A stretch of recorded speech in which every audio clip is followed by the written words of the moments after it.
Once again, what's up, everybody? My name is Alex Quow, and welcome to the Status Quo Podcast. We're here with another episode for you today. And this is our first guest on the podcast. You're actually our first guest on this podcast. I'm really excited. So, okay. First of all, thank you for coming by. Tell them who you are, man. My name is Pandji Pragiwaksono, but don't even try to attempt my last name. I just go by Pandji. It is so good to meet you, Pandji. So good to be here. Before we started rolling, I tried to say your. Actually, I didn't even try it. I heard you say it. I'm like, you know what? I'm gonna have you say it first. But this is Pandji. He's fantastic. Just so big clap for you, man. It's great to have you here. It's my pleasure. It's an honor to be here. Hey, so I'm your first guest. You're my first guest on this podcast. Absolutely. It's going to be. I may not be the funniest. May not be. What are you talking about? No, I mean, you're hilarious. But you don't know.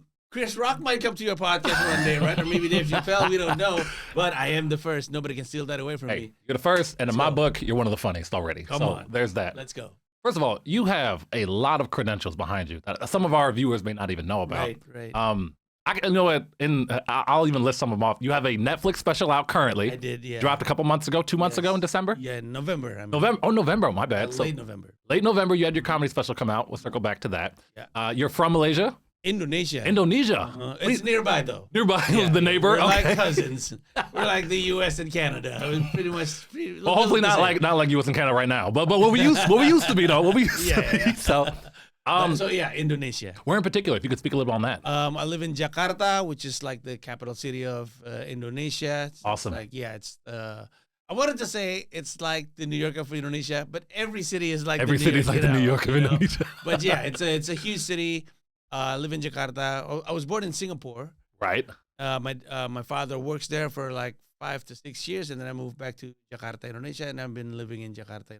And I started doing stand-up 2010. 2010, okay, cool. Yeah, and my special that was out on Netflix, that was actually my 10th special.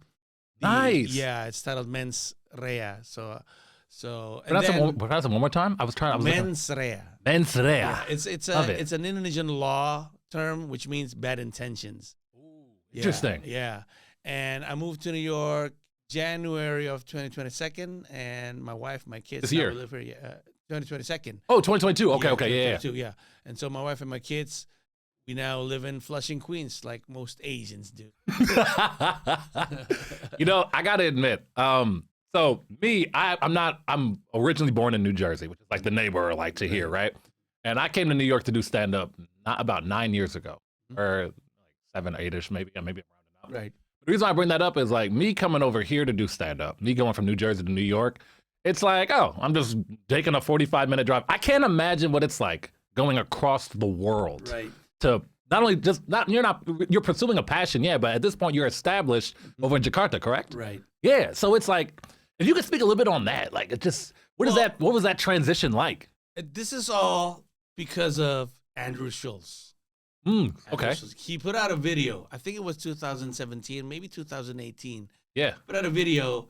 The title of the YouTube video was 441, where he did 4 sets. I've seen it. On 4 different clubs on one night. Right. I saw it. I was like, oh my God, this is what I want to try to do. Yeah. And so I've been saving money ever since. And then, I work on my career. And then 2022, I moved to New York, and I studied, I read, I watched a lot of videos. It's nothing like it till you get here, though, right? Nothing. It's so crazy. I speak okay English, but it's still hard for me to do, to write jokes and perform jokes in English. And, sometimes I envy comedians. They open their mouth and it's automatically English. Like, I have to think what I need to say or what I want to say. So it takes a second. It takes a minute. Yeah, it takes a minute. So that's hard. But I think the most, it's a very humbling experience, whereas nobody cares about who I am here, which in a way is also very, what's the word, freeing. Yeah, that's good. Yeah, because I feel like in Indonesia, it has come to a point where I feel like I'm not sure if they laugh. Is it because it's funny or is it because me saying it? You know what I mean? Interesting. You get to a certain point in your career where you're established, and then you try to do mics and you want to try to do new jokes, and then people see you. Oh, it's Pandji. He has to be funny, and then they laugh. And I don't know if the expectation, right? Yeah, is it because you're saying it, or is it because it's actually funny? Yes. Right. Whereas in New York, nobody cares about me, and the art is above the person. If they laugh, it's definitely because it's funny. If they don't laugh, it's definitely because I need to work out on the joke. And so that's very interesting. It's I haven't felt that kind of feeling for a while because I started doing stand up 2010. Sounds like you're embracing it though. Like, you know what I mean? I love it, man. I love it. I just love doing stand up. I mean, bombing is also funny. Bombing is hilarious. Yeah. Honestly. At that exact time, it sucked. But like, give it a day or maybe just give it several open mics after that. It's already funny. Yeah. Yeah. So yeah, I love it, and I wouldn't trade it for the world. You know, I gotta say though, you said your English isn't great. I think it's better than mine. Honestly, the way you sound, honestly, like if somebody were to hear this conversation and be like, "Who's new to the language?" I sound new to the language. You sound like you're killing it right now, honestly. Thank you, man. But it's true, and you know, it's funny. I have a lot of Dominican friends. I used to work with a lot of my Dominican friends, and I used to ask them like, "So I'm like, you think in Spanish and then you speak in English?" They're like, "Yeah." So it takes them a second too. Right. But honestly, yours sounds really just seamless, bro. I got to give you credit on that. Yeah, but I think this is just because do you know how comedians are? We do impersonation. Yeah. And this is like me impersonating. Oh, is that American. What it feels like? It feels like. Oh, snap. Yeah, it's so crazy. weird. It's so weird. Like I have to think about the mannerism, about how to say it. It's not automatic. Really? I still dream in Bahasa Indonesia. I still dream in my language. People say if you start having your dreams in English, then you know you're good. And it's like how do you control how you dream? You know what I mean? It's like exactly. I don't know. It's like lucid dreaming. You know what I mean? Yeah. But right now, I feel like this is why I don't know if can we tell everybody we're on the same management? Yeah, because I told Tim. I was like, I need to be on more podcasts because I need to learn how to be, funny conversationally. Yeah. Does that make sense? Yeah, it makes perfect sense. Yeah, I think you're funny conversationally. Yeah. Oh, yeah, hopefully. Yeah, because as I remember the first maybe 6 to 7 episode of doing podcasts elsewhere, I couldn't really find the rhythm and I couldn't find the courage to, throw something in. Throw something in, right. Throw a joke in.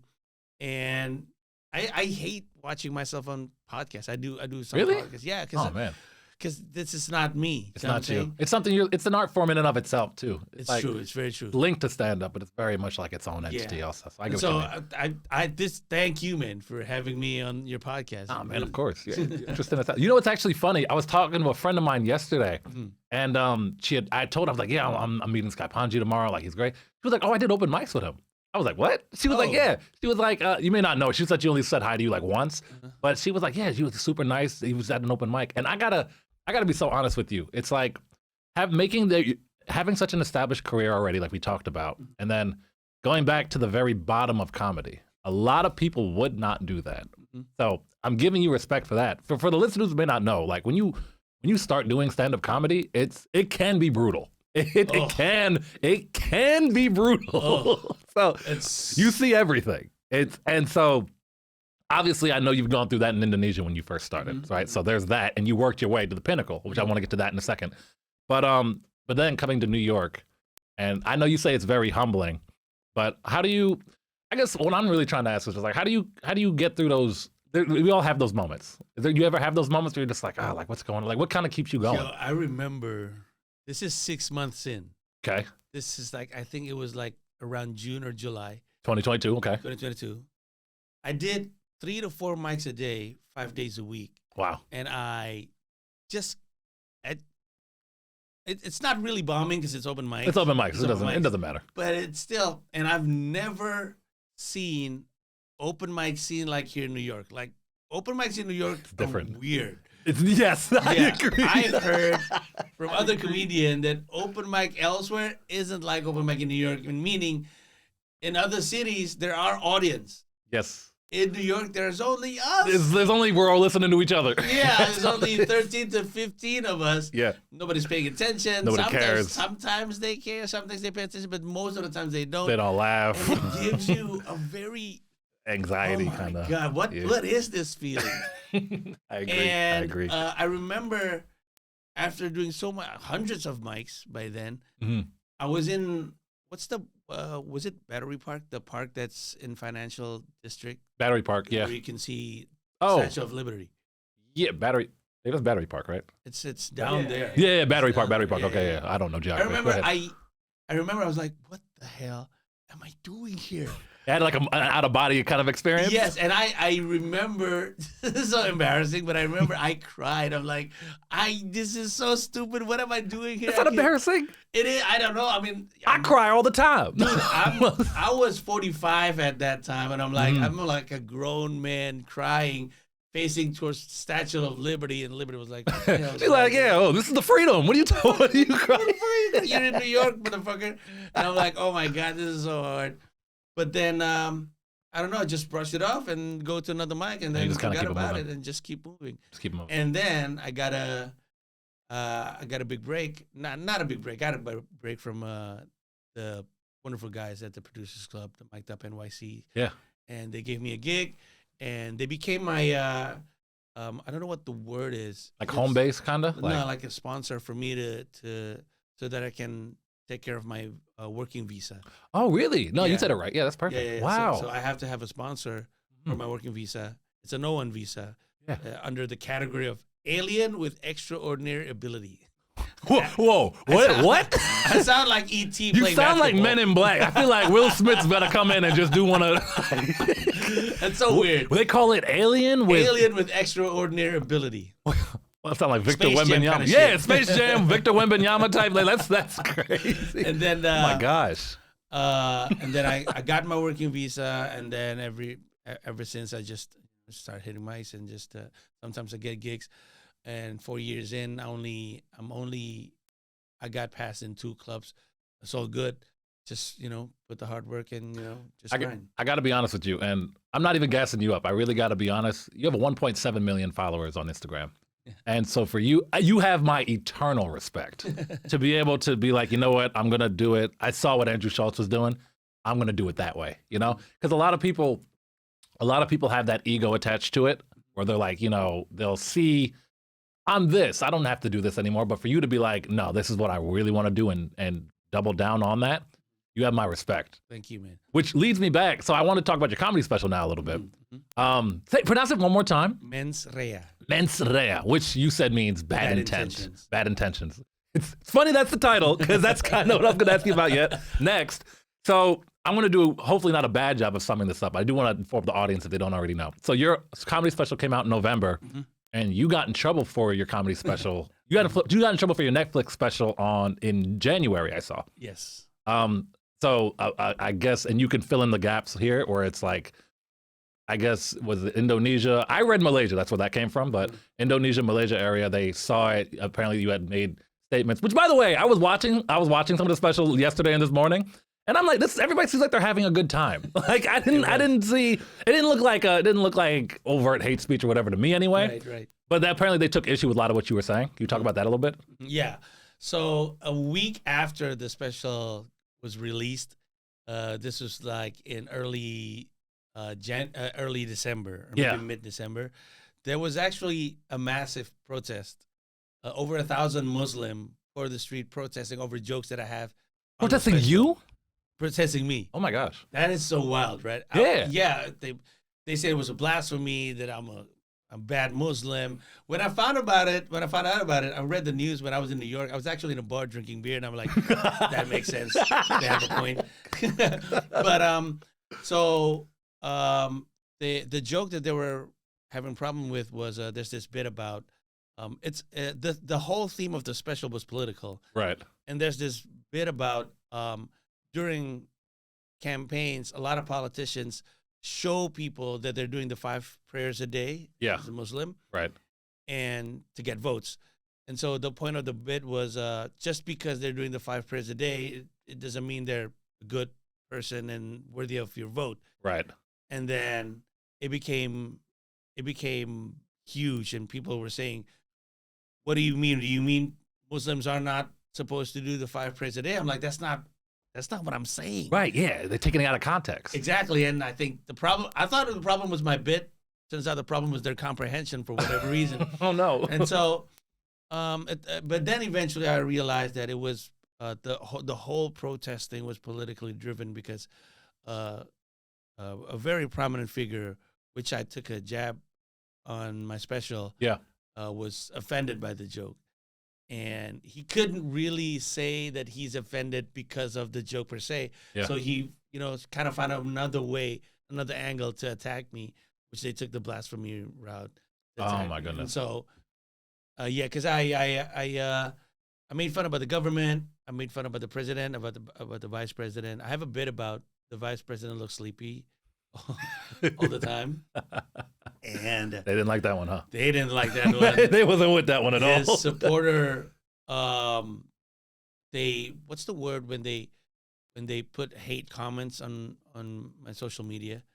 Hate comments on social media. That's what it's called. I get them too. Yeah. So And it's crazy. Every post I put out has thousands of hate comments on my Instagram. Oh my gosh, really? And one of them was saying, "What you're saying is so mean. He's not sleepy. He might have a case of blepharoptosis, which is a medical condition where he gets droopy eyes." And I'm like, that sounds way meaner. That sounds. I said he looks sleepy. That was way meaner than any joke I told. Yeah. And so now I have to go back and forth Jakarta and New York City because there are currently 6 police reports filed in. I read that this morning. Yeah, against my jokes from my special. So I had to go in for police questioning. Questioning? Like, yeah. Oh my God. So they're really trying to press charges. Yeah. Oh my gosh. Yeah. That's the word, press charges. Yeah. Oh, okay. Yeah. Right. So, and then, and I don't know. It's just, it's weird because these are jokes. Yeah. At the end, and not to cut you off, but like, even when I was watching the special, like, nobody in the audience, when you told them, felt, at least to my knowledge, you can tell me. Right. Nobody looked offended. Everybody looked like they were having a good time. You were killing. You were doing your thing up there, right? Yeah. And I'm like, because I guess for me personally, when I found out about it, I was kind of just, I didn't watch every single second of it, I'll be honest, but I just like to see the vibe of the room. Right. Even when I go to like a comedy show, I always just see what the vibe is. Sometimes people laugh for different reasons. Mm-hmm. People can laugh because they're uncomfortable. They can laugh because they're having a good time, or they can laugh because it's funny, whatever the case is. They're shocked. But the vibe of the room that I saw you were in, or the theater, which was beautiful, by the way. Yeah. I was like, everybody seems like they're really loving this. Yeah, I think it's because stand-up is relatively new. The scene blew out in 2011, so it started at 2011. It's very, very Wait, so new. you're like one of the pioneers? I was, yeah. I'm one of them. Yeah, that's amazing. Yeah. Whoa. And then 2011, the scene started out in Indonesia. Mm. And my special on Netflix was the first Indonesian special on Netflix. And so I guess... First of all, congratulations. Thank you so much. That's amazing. But I guess it's because of that. Everything is still new. So people are still Where's the line? unfamiliar with the art form, and Yeah. they can't really... I don't know. It's so weird for me to say this, but they can't really understand that this is a comedy show. Yeah. Just because you're not laughing at some jokes doesn't mean that it's not a comedy show. You know what I'm saying? Right. Sometimes you're listening, or sometimes Yeah. you're making a point, or Yeah. whatever the case is, right? And then I don't know. People got offended. I think politicians still need to learn how to navigate themselves with these jokes. I mean, in the U.S., Yeah. you can actually say, you can go on stage and say, I wish Trump dies tomorrow, right? You could, Yeah, honestly, you yeah. could, and then you'll be okay. But if you say You'll still that, get hate. You'll still get hate, Still, but no one's yeah. gonna press charges for you. Yeah. But in Indonesia, if you say that on stage, it would be a huge problem. Wow. Yeah. goodness. So I guess what's happening in Indonesia right now is like what's happening in the U.S., I guess, early 60s. Mhm. You know, the Lenny Bruce, the Mort Saul. Yeah. Right. You Even know? like George Carlin early days, Yeah, even too. yeah. Right. Yeah. And so I think it's kind of like that situation in Indonesia right now. But Do you see it having? So obviously the U.S. started like that with its comedy, and it's evolved to what it is now. Do you see it kind of trending in that positive yes, direction? yes. Really? Yeah. It's fantastic. So I feel like this is just a hump that we, us Indonesian comedian, had to go through. Yeah. Because yeah, it's just a process. I just feel like this is something. The reason why a lot of people say that I shouldn't go fly back to Jakarta and I'll be safe here in New York City. that was my next question, but go ahead. Yeah. But then I feel like if I don't fly back to Jakarta, I don't deal with the problem. And if I can deal with the problem, it shouldn't be a problem for comedians in the future. I mean, That's huge. It's generational. It's like you're Yeah. you know, at least you recognize you're paving the way Mm-hmm. for people who come after you. Right. So, and by come after you, I mean like the people next in line is what I mean. Yes. So it's like you want to still be that. You want to keep the art form alive. So you're fighting for the art form, not even just for you. Yeah, because I don't know. The art form is so new. Mhm. Everybody who does stand up is like a I don't know how to say this, but do you know how we like to hang out with comedians? Yeah. Like if you go to a party, you find comedians Right. because you feel awkward otherwise. Yeah, exactly. It Yeah. feels like that with the stand-up comedy scene in Indonesia. I love Really? these guys so much that I feel like I need to make it easier for them to be able to reach their goal in the Wow. future. Because if I don't deal with this, nobody's going to put out special on Netflix Yeah. because of fear of, resulting in the What same could thing, happen, right? Yeah. with me. And so, yeah, I guess that's what I'm trying to do. I just want to make it easier for the comedian next. That's cool. Honestly, I feel like I don't even know. I feel like stand up is it can be interpreted. There are a lot of selfish people in stand up, you know, and like I'm sure, and like what you're dealing with is not easy. I can't even begin to imagine what that's like. But it's like at the same time for you to be so thinking of, and like, do you hear from those comics like who are or maybe over still in Jakarta right now? Yeah. And they talk to you, and do they thank you? Are they like? I guess what's the messaging that you hear? Obviously, you get the hate. We know that. But are you seeing the opposite side of it too? Yeah, I heard that the guys on Netflix are very kind. They actually Really? offer lawyers. Oh wow! Yeah, they're like, "You need lawyer?" I'm like, "It's thank you so much Yeah. for my lawyer." But and I heard they text me and they're like, "Your special did so good in Netflix Indonesia. Mhm. We're now in talks with other comedian. They're planning to put out special on Netflix." So you're doing So, it, yeah. Yeah, and so I'm like, well, it's so good to know because one of the reason why it took a long time for Netflix Indonesia to have a stand-up from Indonesian comic on Netflix was because they don't have any proof that it might work. You know what I mean? I see. And so they're very careful with a lot of comedians put in their tapes to Netflix Indonesia, but they For whatever reason. Yeah. Yeah. And so when my special was out on Netflix and then it did good, Mhm. it opened opportunities for other comics and it's so good. And I met with a lot of comics in Indonesia saying they're very supportive of me, and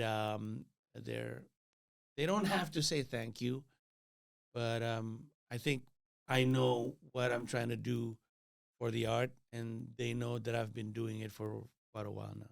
Wow. Yeah. So that's first of all, that's just really cool. You really got me sitting. I feel like I'm eating popcorn at a movie tonight. It's really amazing, honestly. And I feel like it's something a lot of people don't talk about. Where I mean, a lot of people aren't really, to be honest, aren't in a situation like what you're in. But I always like to play the game of like, what would you do? You know what I mean? Right. I'll be honest. Sometimes it's hard to even, especially with the way even in my comedy, I don't really go into politics. I don't talk about it. I'll be honest with you. It's intentionally done. I like storytelling. I love just telling stories about my I life. saw your bits. I love them. Yeah. Oh, thank you so much. I appreciate that. Come from you means a lot. I really mean that everything means that. It's good. It's great. And it's like, but I always give a lot of credit to those who are daring, who are willing to talk about these things that may not be so comfortable to talk about. You know what it actually reminds me of? I don't know if you've ever heard of comedian Jocelyn Chia. Yes. Yeah. She's from Singapore. She's from Singapore. She had, maybe not to this scale, but she had a similar issue a Yes. couple of years back. Yes. I know Jocelyn, I haven't seen her in a couple of years, but I know Jocelyn well. When I started, she used to talk to me a lot. And I remember when that happened, she booked this, I think, as soon as like similar style press that she was getting, at least that I was seeing on my end. I'm sure it was probably more intense, but I remember she, like a couple months afterwards, booked a show in Singapore. And she goes, and she made it like, and I'm coming back. I was like, oh my gosh. Like and she's good. She's great right now. But to me, it's like, I look at, and I bring that up to say, I look at what you guys are doing and I'm like, I hope to one day have balls to do like that. You know what I mean? I think that is, because you're fighting for something greater than you. Yeah, but people keep saying that I'm brave or I'm courageous or whatever. You are. But courage is what happens when you overcome fear, right? Right. Now, during this whole process, I didn't sense any fear. So I'm like, I don't think I'm brave. I think I'm stupid because I just feel like saying whatever I want to say. It's not. I was never worried. I wasn't aware with the consequences. I just see things and I'm like, this shit's funny. You're like an accidental hero. Yeah, and then let me just talk about it in my special. And now I'm brave. Whatever. Now I'm brave. Yeah, I'll accept that. Whatever. That's actually hilarious. I don't deserve all this. You do. No. Well, I mean, not the hate, but you do deserve. You definitely deserve the praise. But hearing you talk about it is hilarious. It's just funny to me. It is, and you know what? I think. You know, actually, I wanted to ask you. Like that's some heavy stuff. But that aside, can I ask you? It's the craziest bomb you've had on stage. Since we're talking about how funny bombs are, I'll give my story in a second. But I'm curious what yours is. Okay, so to put into context, okay, I remember you told me you said that during my early years in stand-up, I have to grind. Yeah. It's actually not really that true because before I did stand-up, I'm also a TV personality. So I do TV shows. Oh, no way. Yeah. Wait, that wasn't in the article. What? Yeah. No way. So I did radio. I was a radio DJ. And then I did movies. I did TVs. I did movies. So I'm already... That's awesome. Yeah, and then I started doing stand-up. Oh. And when I started doing stand-up, it was relatively easier because people know who I am. And they know me to be a funny person. And so it was kind of easy. So I never really experienced what I'm experiencing here in New York when I was in Indonesia. So wow. That's for context. Now, of course, when we do new jokes, we bomb in open mics. Yeah, because you got to try them out. Yeah. But I never really bombed during gigs because this is Pandji, the Pandji. Right. People are like, oh my gosh, he's here. Yeah. Right. Now, one of the... I think, to me, this is one of the biggest bomb, was I was performing at a bar. Okay. And I love these stories. It was at Bayside. It was the first time I get to perform at a sports bar. So nobody was there to watch stand-up. Nobody's there for stand-up. I know how that goes. Their eyes are glued at a TV and they're drinking or whatever. And there's a stand-up show. And then I was trying to figure out what kind of joke works. Now, several comedians before me did some blue materials. Right. And I'm like, okay, maybe this is the joke that I need to use here. You saw somebody else do it. You're like, I got to do it too. Like, okay, they're full of energy and whatever. I'm like, okay, maybe this, okay. And so I threw some jokes. I put out some bits. And then it didn't work. And I was like, okay, maybe I should do crowd work. I tried the first table. It did work. Right. I switched to another table, and still I couldn't really find something. And then when I went to the third table, trying to dig into something funny that I can work with. Yeah. And it didn't. And then somebody on the back, I saw him. He was sitting with his back towards me. He was staring at the TV. He then turned around and said, "Yo, boring." And then everybody laughed. And I was like, oh my God, I've never felt this kind of experience This is Bayside before. Queens? This is Bayside Queens. It's Brian Dempsey's. It was Dempsey? I know Dempsey. Stephen Pantelides. I know Dempsey. That's so funny. And, I think he knows Dave. And everybody was laughing. Oh, and I was like, oh my God, this is... And then I went straight. I didn't know how to react to that. That's the worst. That's the worst thing about it. If I know how to retaliate, maybe I can have some kind of dignity. But I couldn't. I didn't know because I never heard that. Nobody says I'm boring in Indonesia because just having me on stage for Indonesian people. Yo, this is Pandji that I watched this movie the other day in the movie theater. So having him on stage is okay. So I've never ever in my life hears anybody scream out boring towards me. And but this is the part where I feel like this is such a very good learning experience for me. Yeah. I went off stage. I felt terrible about myself. I was like, I remember I was thinking maybe I went in hard enough with the blue material. Mm-hmm. But then I saw a comedian. This is the first time I saw him do stand up. His name is Eagle Witt. Oh my goodness gracious! Yeah, I know him well. Went up on stage and did a very good bit about Beyonce, Jay-Z, I know this joke. Yeah. and Taylor Swift. Yeah. It wasn't a blue material kind of thing. It was very, very well written. Thought provoking. Yeah. And he crushed it. And I was like, okay, I had too much excuses. I should have blue material. I didn't go hard enough. It's just I wasn't good enough for Brian Dempsey's at that particular evening. And so I remember I told my guy, Steven Pantelidis, the next time you have a show in Brian Dempsey's, I want to be a part of that. Wow. And then I remember he gave me a spot. And at that particular week, there was a sound system. So we had to go a cappella. Oh, he's just shouting in a bar? Just shouting at a bar. Oh, my gosh. And it didn't, well, it went kind of okay. But I guess it's because nobody's scared. It's yelling, boring because nobody was listening. Nobody can listen. Nobody can hear. But then I remember I did 5 gigs in a row just to get to a point where I can finally be comfortable in telling jokes and crushing. And then eventually I did. And I was like, okay, now I know. No excuse. I just have to be better. Wow. Joke-wise. And it's one of the worst feelings, but it's also a great learning experience for me. Yeah. That and the other one I did. I love these stories. Please keep going. I did a university gig. It's in Champaign, Illinois. Champaign, Illinois.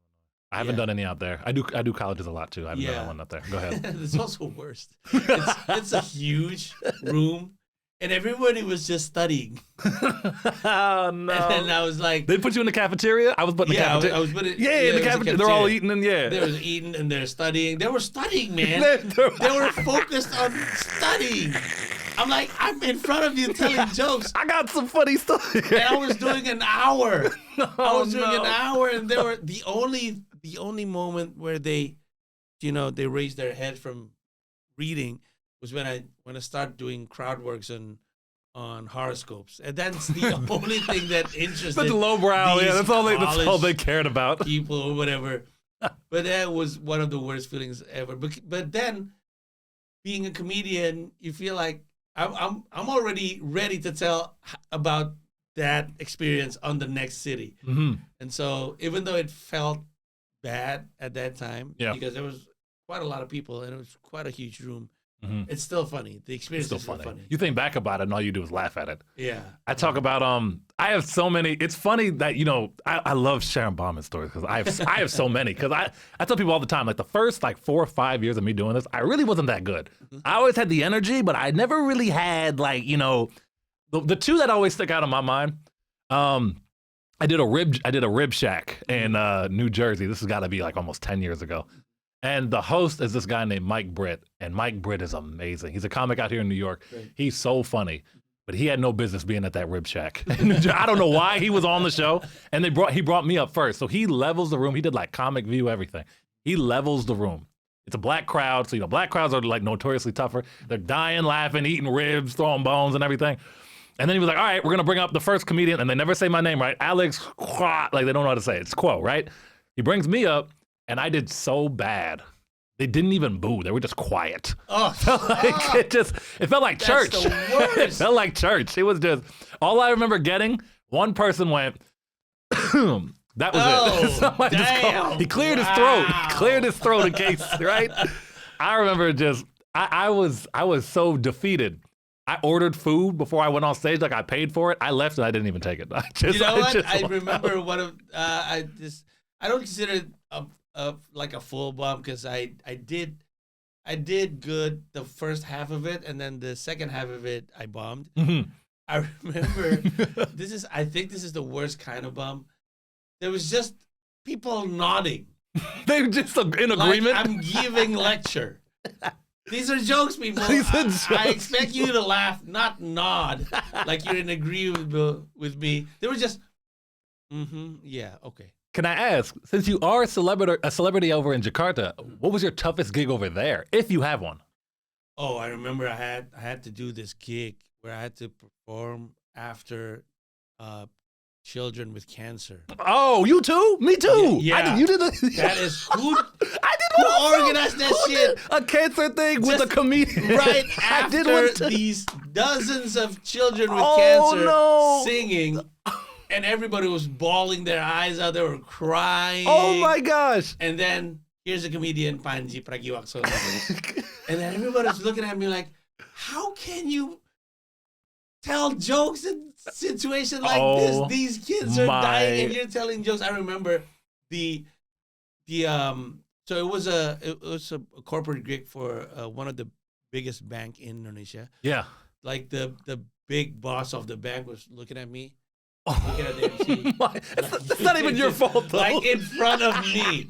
He was sitting in front of me, looking at me, looking at the host. I was like, could just cut it off. Can I tell you about mine? Mine was at the Albany Funny Bone. This is, I think, almost 2 years ago now. Oh, right. We heard it was just a corporate event. Similar to yours. We heard it was a corporate event. And this has got to be the weirdest show I ever did. Because we get there, the room is packed. And we're like, wow, this is going to be a great show. And then the first lady goes up and she plays a slideshow. There's a big screen behind her. Mm-hmm. And it's a slideshow of everybody who had just recently passed away of cancer. No. And it's got the music, going,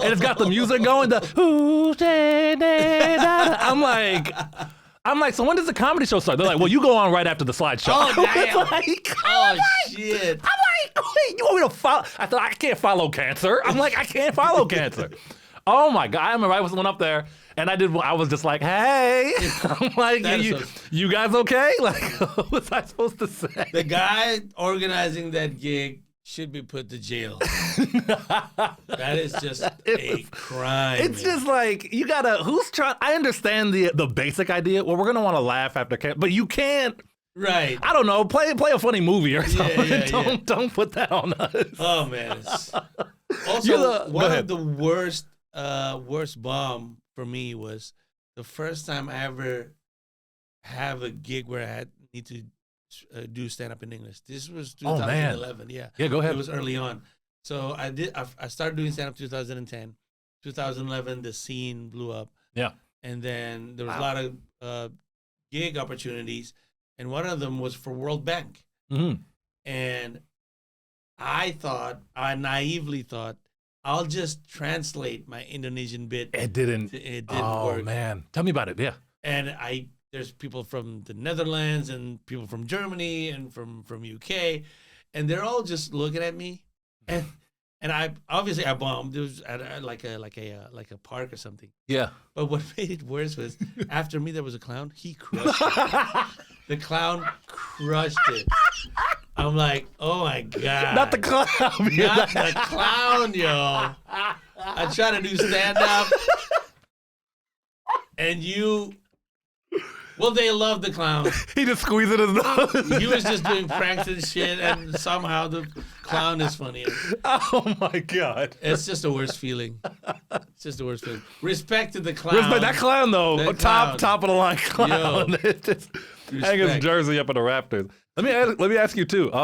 You brought up a good point. So when you directly translate your jokes, they don't always hold up. Mm-hmm. Do you feel like the majority of the jokes just don't work at all? Yeah. Because of context? Yes. Oh, they don't? Yeah. Because one of the toughest thing about it is I don't really... It's easier, I think it's easier for people who are from New York to make New Yorkers laugh because they know the zeitgeist and they know the context and they know about living in New York and the anxiety and desires of New Yorkers. They know it firsthand because they live in New York City. Mm-hmm. Whereas for me, I need to figure it out beforehand.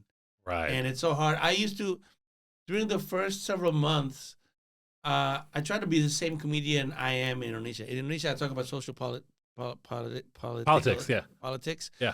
And current issues. And when I moved to New York, I try to be the same comedian. Mm-hmm. But then it's either I didn't write a good joke, or I remember, I think this was one of those open mics where, open mic that has feedbacks at the end of it? Oh yeah. I never liked those, but yeah, I know what you mean. But I remember one of them was like, there are already thousands comedian before you that are talking about topical issues. Right.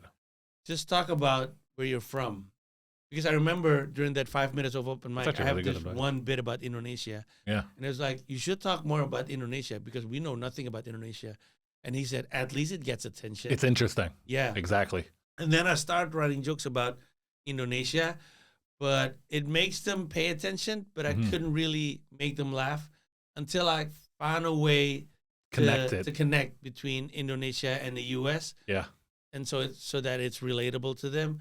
But then I can talk about Indonesia, and then it starts clicking. Honestly, that's amazing advice because I mean, not that I'm one to even give out advice, but I tell people all the time, like, talk about yourself because like your experience is always going to be more unique than anybody else around you. Yeah. Because there's only, especially in your case, right? But I just even across the board, I just feel like the life you live is so unique to you. Nobody can copy that. Yes. You know what I mean? Yeah.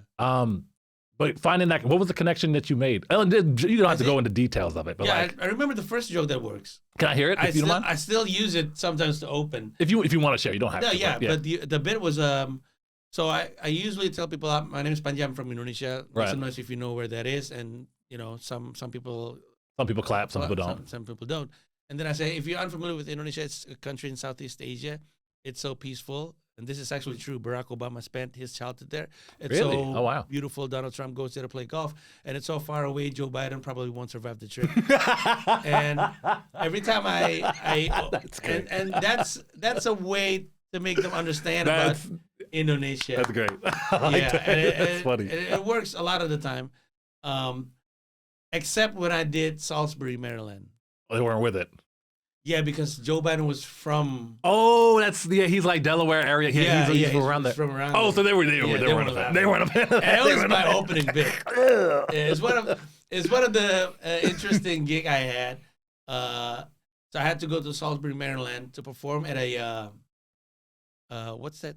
Pokeball joint. Wait, really? Yeah. I'm like, I was like the Poke Bowl, like it was like a stadium. I'm like, oh no, no. You mean the food? Yeah, the food. I was like the Poke Bowl. Like, it's in the campus area, right, in Salisbury, Maryland, and it was an a cappella gig as well because we didn't use any microphones. The microphones just oratory, yeah. And it's very interesting. I performed in front of, I guess it was 45 people ish, and it's so weird. There's only kids and old people. There's no in between. No in between. It turns out that when I went there, the university had a like a summer break or whatever, a break, and so all of the university students went back. They were gone, and so there were only teenagers, like kids. And then old people. It's so weird demographically because you don't know who to play to. You know, half of them will laugh at one thing, the other half will laugh at something totally different. But then everybody didn't laugh at the Joe Biden joke because obviously he was from around. Yeah. But I remember I had a bit about school shooting, and the bit was my kids went to public school, and it's a problem for me and my wife. School shooting is a problem for me and my wife. My wife is worried, what if school shooting happened in one of our kids' school? I'm worried about the school shooter. It turns out to be one of our kids.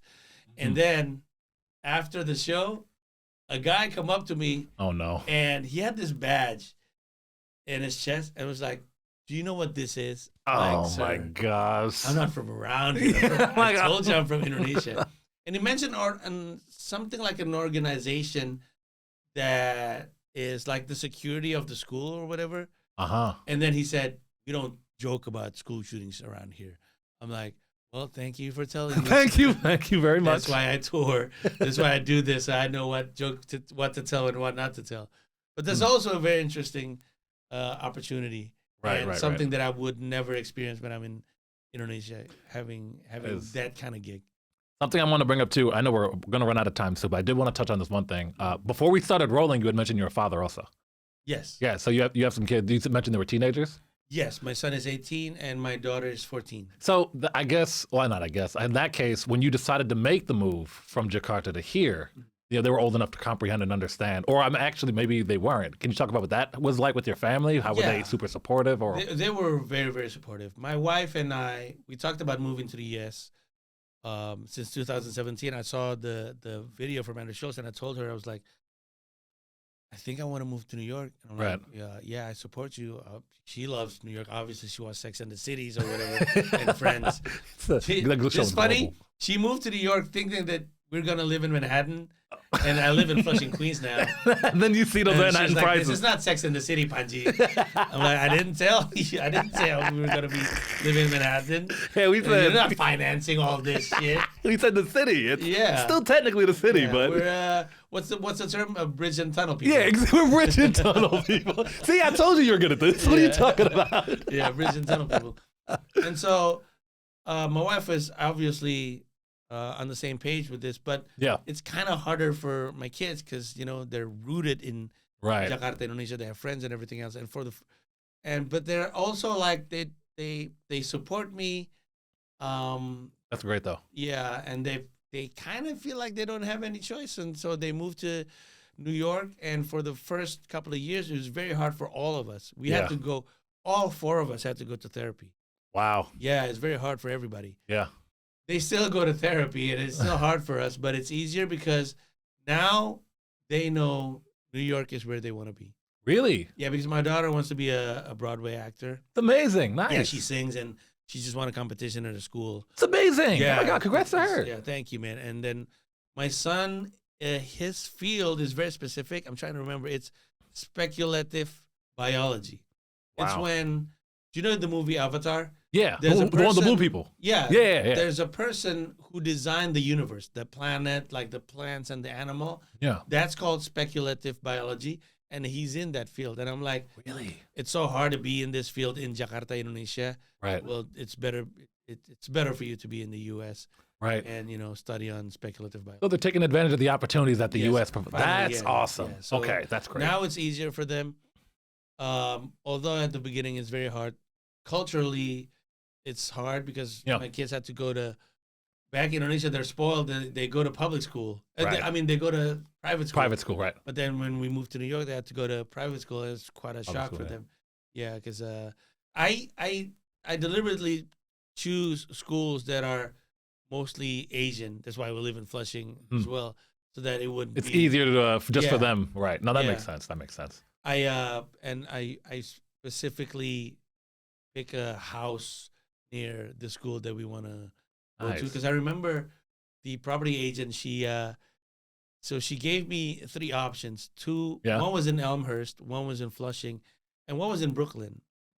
And we went to Brooklyn, and right next to the apartment that we wanted to see Right. was a mural of several kids that got shot. Oh man. And I was like, okay, I don't think this is a good environment, neighborhood. For Kind of the scared. kids. You're like, oh, They kinda, like it's like that. Shootings? Okay, let's see what Flushing is about. Let's see what Flushing's about. Yeah. And so we moved to Flushing. Great food, by the way. Flushing has great food. Yeah. I got one more question for you, and then we go wrap up. Can you still perform in Jakarta? Is that something you're with everything going on? Mhm. And again, you're at liberty to talk about whatever you want to talk about. No, I still can do gigs, but I have to. What's the word when you have to give the police Like your- register with them, or the materials? oh, you have to go over what you're gonna say before you Yeah. say it. Oh my Yeah. gosh, that's tough. It's tough, yeah. But I'm hoping it's going to. I don't know what the term is. Maybe die out. Maybe several months. You know, I meant to mention this earlier. I have some friends. They're United States based comedians, but they started in China. So they told me that I remember one of my friends. His name's Gus. He was telling me, he was like, if you talk about America, like, oh wow, America is this, whatever, like they're cool with it. Mhm. But if you criticize China at all, Yes. then it's a big issue. Uh-huh. I remember one of my friends told me, he said they would do like underground shows, Right. and like the police would raid it. They Oh, would raid their Police? yeah. Crazy. Yeah, they would raid these shows and they would shut it down. Like, nope, can't do it. Can't. But if you're bashing America, like Americans are like this, like whatever, then they're just like cinema. Like it's Yeah. amazing. So, Well, it's- fortunately, that's not the case yet in Indonesia. Hopefully, we good. don't have to go to that. It's just that it's harder now to get permit right. to perform stand up, especially for me. But Have they ever outlined a joke for you? But like, can't do this one. Nope. no, Oh, okay. unfortunately, not That's good. yet, because I haven't really put out shows. I do a lot of crowd work shows. Mhm. Your crowd work is great. I did see that. Yeah. I do a lot of crowd work shows, but I'm not. I don't yet have an hour that's political. Right. I'm planning to do my next special in 2028. Nice. Okay. Yeah, 2028, maybe 29. So In Jakarta? Jakarta, yeah. Nice. It's going to be a follow-up from the Mens Rea, like an update kind of thing. Oh, nice. Okay. Yeah, maybe then I have to, tell them the list of jokes that I'm going to perform, and maybe they're going to scratch some of them. I don't know, but until that happens, so far it's so good. Do your thing, yeah. Yeah. I see. What was that venue you did for Mens Rea? What that venue looked beautiful. It's called the Indonesia Arena. If you guys haven't seen this venue, you guys have to check it out. Yeah. It was, I said, oh my, and like even your stage was like, I liked how it was set up. I was like, oh my gosh. Yeah. How many people were there? 10,000. Yo! What? Yeah. Yo! Thanks, Say it again. 10,000. 10. Yes, sir. Yes, sir. That's awesome. Thank you. Yeah. Oh my goodness. Yeah, it was great because a lot of people didn't know about this. At that specific day, there was a riot in Jakarta. The city was actually burning. Oh my gosh. Because on the so my special was taped August 30th. Okay. August 28th, I think, there was a teenager that was ran over by a police, like a police truck, Oh my gosh. and it ignited anger all across Indonesia, especially Jakarta. Yeah. And so the 29th and the 30th, there was riot. And do you know Sammy Obeid? Samuel Bede. Yeah. Samuel I see him on Bede. YouTube a lot. Yeah, I brought him to Indonesia on the 20th, so he can attest to you that Oh, the man. city was actually burning. He went from the airport to the venue, and he had to go through fire around the city. because he Oh was my actually, gosh. Yeah. And I was worried when I was about to tape my special, I was worried because it sold out, but I'm worried that people aren't going to show up because there was a riot around the city. But eventually they showed up, so 10,000 people. I was like, oh, thank God, because they would be a lousy. I don't think Netflix would have approved if they see there's so many empty seats. Half the seats, right? Yeah. Despite what was going on. Oh man. Yeah, but despite the, I remember after I finished my set, I tell everybody, I owe you big time because you literally had to go through riot to get to this venue, and I thank everybody. I love them. My relationship with my fans in Indonesia, we're very, very close. They support me. Yeah, support me no matter what. But it's special. But can I plug something in? Oh no, I was glad to have you do that next. Yeah. A couple of months after, that was August. In November, I taped my first special in New York City. I taped it in Eastville Comedy Club. Nice. It's going to be out on YouTube April 1st. Hey, sounds good. On YouTube, Boss Level. April 1st, that's actually, well, at least the time we're shooting this, that's a couple of weeks from now. April 1st, YouTube, what's it called? Boss Level. Boss Level. Because I feel like everything in New York is boss level. Everything is hard. I love it. Parenting is hard here. Being married is hard here. Career is hard here. Everything is hard in New York. I love this. Everything is boss level. Nice, And so man. that's my first hour. It's going to be on YouTube. It's at a Boss Level. Taped it at Eastville Comedy Club. I love it. Make sure you guys check that out. We have Thank Boss you. Level coming up April 1st. Anywhere else they could see you? Any live shows coming up that they could come see you? Not yet. Not yet? Right. Yeah, maybe just the special. Got to check his special out April 1st, Boss Level. Thank Appreciate you so you, much, man. Thank you. This has been so much fun. Quickly for me, I just want to plug a couple of my dates too. April 9th, I'm still headlining New York Comedy Club in the Upper West Side. And April 15th, I'll be coming to DC, the DC Comedy Loft, as well as some more dates coming up in Ohio for May. Check the link on my punch up. You'll see it in the bio as well. I'll be sure to plug all your socials as well. Actually, give them your social media while you're at it. Pandji.comedy. That's it. That's Instagram, TikTok, YouTube, Pandji.comedy. Perfect. And I'm at Alex Quow. That's Quow, Quow.